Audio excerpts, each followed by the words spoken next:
La figura de San Germán de Auxerre ofrece un testimonio privilegiado de la defensa de la gracia frente al pelagianismo en el occidente latino del siglo V.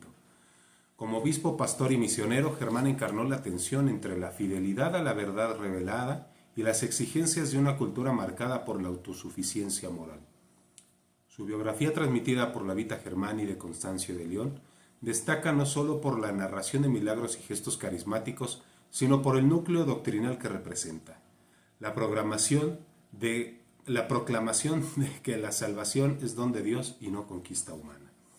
La controversia pelagiana, centrada en la relación entre la libertad humana y la gracia divina, planteó uno de los dilemas más agudos de la teología patrística. Para Pelagio, la naturaleza humana, aunque herida, podía alcanzar la santidad sin necesidad de un auxilio interior de la gracia. Para Agustín y los obispos que lo siguieron, esta posición diluía el misterio de la redención y vaciaba el sentido de la encarnación del sacrificio de Cristo. En este escenario, Germán se convirtió en defensor y testigo de la doctrina católica.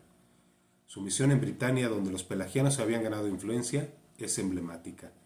No se trató únicamente de un debate teológico, sino de una confrontación pastoral en la que la autoridad doctrinal se confirmó mediante la predicación, la celebración sacramental y los signos de santidad. El estudio de su figura exige atender tres niveles: el histórico, marcado por los concilios y las decisiones papales; el doctrinal, fundamentado en la teología agustiniana de la gracia; y el antropológico, que ilumina el sentido de la existencia humana como dependencia de Dios y vocación al don de sí. El pelagianismo surge a inicios del siglo V asociado al monje britano Pelagio y a su discípulo Celestio. En su esfuerzo por resaltar la libertad humana, Pelagio afirmaba que el pecado de Adán no había afectado radicalmente la naturaleza humana y que cada hombre nacía en estado de inocencia como un nuevo Adán. Según esta perspectiva, la gracia divina consistía principalmente en el don de la ley y el ejemplo de Cristo, no en una transformación interior. San Agustín respondió con obras como De Natura et Gratia y De Peccatorum Mysteris et Remissione, subrayando que la humanidad herida por el pecado original necesita el auxilio interior de la gracia para obtener el bien y alcanzar la salvación. El Concilio de Cartago, en el año 418, presidido por el obispo Aurelio y con la influencia decisiva de Agustín, condenó formalmente las posiciones pelagianas. Si alguno dijere que la gracia de Dios no es necesaria para que el hombre sea justificado, sea anatema. Canon 2. Germán, formado en derecho romano y convertido más tarde en obispo de Auxerre, fue enviado en el año 429 a Britania junto con San Lupo de Troyes por encargo del Papa Celestino I. El objetivo era contrarrestar la propagación del pelagianismo en aquellas tierras. La Vita Germani relata cómo, en el concilio celebrado en Britania, Germán refutó a los pelagianos no solo con argumentos, sino con el testimonio de milagros que confirmaban la doctrina de la gracia. Constancio escribe: el pueblo entero fue testigo de que la gracia divina estaba con él, pues las señales seguían a su palabra. Vita Germani, capítulo 12. La misión fue decisiva, reforzó la ortodoxia en Britania y consolidó la autoridad del episcopado galo en la defensa de la fe. Germán regresaría años más tarde para continuar su labor pastoral, siendo reconocido como defensor de la gracia y protector de los pobres. Es fundamental precisar que Vita Germani no es una crónica imparcial, sino un texto hagiográfico escrito hacia el año 480 por Constancio de León, y su finalidad principal era edificar a los fieles y proponer un modelo de santidad episcopal. Los milagros que narra deben leerse en este marco. Son testimonios de la recepción popular y de la convicción de que la gracia actuaba en la persona del obispo, más que pruebas empíricas en sentido moderno. La historiografía contemporánea de Lehaye Marcus Brown señala que estos relatos expresan la interacción entre la teología y la cultura de la antigüedad tardía. La autoridad doctrinal se legitimaba no solo por la argumentación, sino por la santidad visible de obras y signos. La Vita presenta a Germán como un nuevo Josué, quien guía al pueblo contra el error.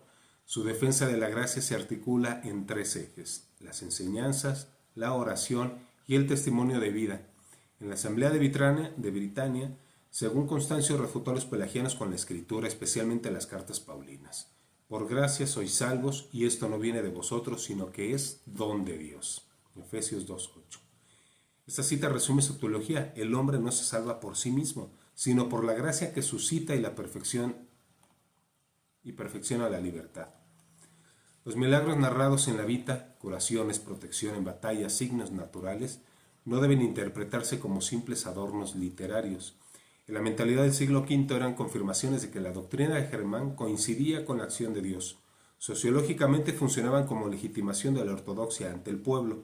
Teológicamente expresaban la convicción de que la gracia actúa en la historia de forma visible. Es preciso matizar para el análisis académico. Estos relatos tienen valor como testimonio de recepción y de construcción de autoridad más que como prueba científica. En este sentido, constituyen un documento de la fe de las comunidades y de la forma en que entendían la relación entre la doctrina y el milagro. El pelagianismo representaba no solo una herejía, sino una antropología autosuficiente.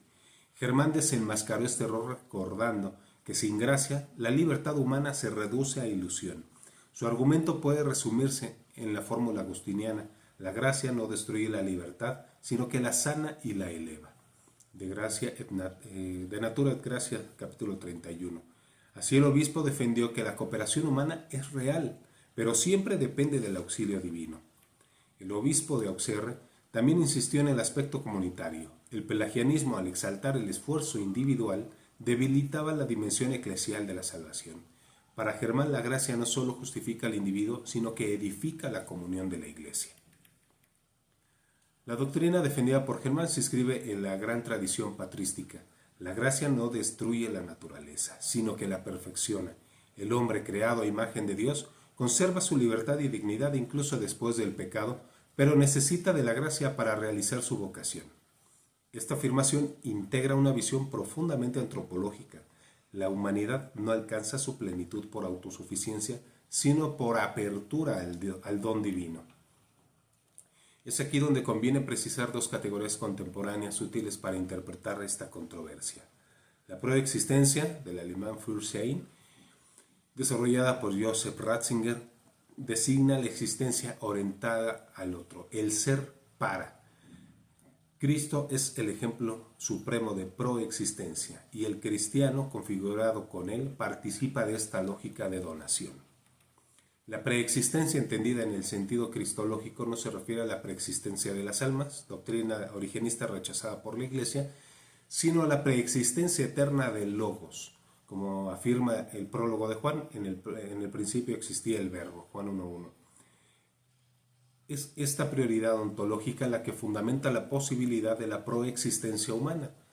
La vida del hombre puede ser don porque se apoya en el Hijo que eternamente se dona al Padre. Hans-Urs von Balthasar subraya que la misión cristiana prolonga la kenosis del Verbo en la historia. Teología de la Historia, 1967.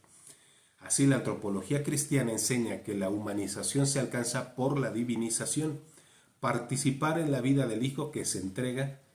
Contra el pelagianismo, esto significa que el hombre no se salva autoafirmándose, sino dejándose configurar por la gracia del Logos.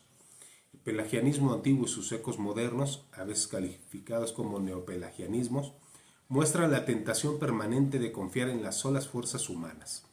El magisterio recientemente ha advertido de este peligro. El Papa Francisco, en Gaudium et Exsultate 2018, señaló que el neopelagianismo aparece donde se absolutiza el esfuerzo individual y se olvida la primacía de la gracia. La enseñanza de Germán de Auxerre, al insistir en la dependencia radical del hombre de Dios, mantiene por ello una vigencia sorprendente. El ejemplo de Germán plantea una serie de desafíos actuales. Primero, formación de la conciencia. La Iglesia debe formar fieles en la conciencia de que todo bien procede de Dios. La pastoral no puede reducirse a un moralismo de esfuerzo, sino que ha de subrayar la primacía de la gracia. En contextos educativos, esta convicción evita tanto el laxismo que niega la existencia de la exigencia moral, como el rigorismo que confía en la autosuficiencia. La dimensión comunitaria. El testimonio de Germán recuerda que la fe no se vive en solitario. El pelagianismo debilita la comunión. La gracia, en cambio, edifica a la Iglesia como pueblo de Dios. La vida cristiana se desarrolla en la comunidad sostenida por la liturgia y los sacramentos. La Eucaristía en particular es el lugar donde la gracia funda la proexistencia. El creyente se ofrece con Cristo para los demás. Tercer punto, la actualidad del combate espiritual. En un mundo marcado por el culto al rendimiento y a la autoafirmación, la doctrina defendida por Germán ofrece una advertencia. Sin gracia, incluso los mayores logros quedan vacíos. La verdadera libertad es la que coopera con la gracia y se abre a la acción de Dios. 4. La misión contemporánea exige obispos, sacerdotes y laicos que como Germán defiendan la primacía de la gracia. Y esto implica predicar con claridad que la salvación es don gratuito, cuidar la liturgia como fuente de la gracia, acompañar a los fieles en procesos de formación que integren esfuerzo humano y dependencia divina, discernir y denunciar los neopelagianismos de hoy, ideologías de autosuficiencia, espiritualidad sin gracia, psicologismos que absolutizan el yo. La vida de San Germán de Auxerre muestra que la santidad cristiana no consiste en hazañas humanas, sino en la transparencia de la gracia. Su defensa de la doctrina contra el pelagianismo no fue solo teórica, sino vital. Predicación, testimonio y servicio. Como escribía San Agustín, Dios no corona tus méritos sino como si fueran tuyos, sino como dones suyos. Germán vivió y proclamó esta verdad. Su intercesión y ejemplo invitan a la Iglesia actual a mantenerse firme en la confesión de que todo lo bueno viene de arriba. Muchas gracias por llegar hasta aquí. Que Dios los bendiga y la Santísima Virgen de Guadalupe interceda por todos nosotros.